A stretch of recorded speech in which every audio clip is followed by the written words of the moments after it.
Now, I don't want to fool you here.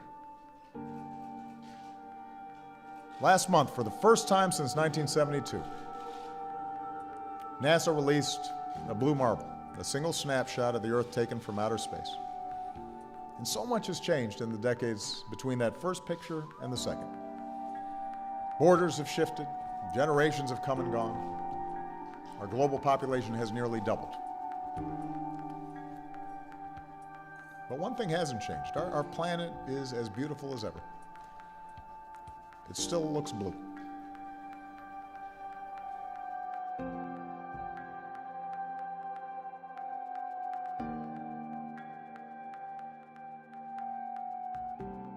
In 2002, Blue Marble 2.0, NASA's Rob Simon made this. And it had wide appeal too. For example, it ended up as the default background on the iPhone. I didn't even know until I bought an iPhone and turned it on and kind of did a little happy dance. Simon's job is... It's primarily taking data and making pictures out of it. That's what this is, a composite of data sets from several different instruments translated into a picture.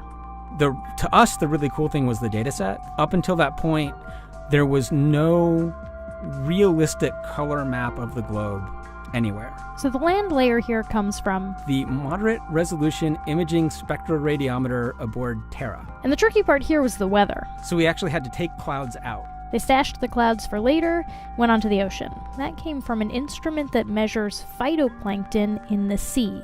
Where it was low, I colored it dark blue because they're low mostly in mid-oceans. And then where it was a little bit higher, it was like a little bit brighter green. Then add the clouds back in. There's a small problem with it because there's a very slight gap in between each orbit. So some of those are painted on. It is photoshopped, but it's has to be.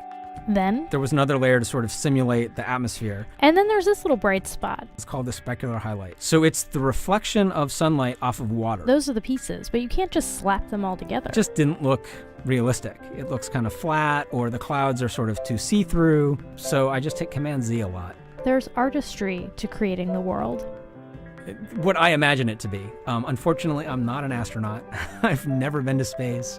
But I've looked at these images over and over again, trying to sort of get the essence of it. It is photoshopped, but it's has to be. It is photoshopped, but it's has to be.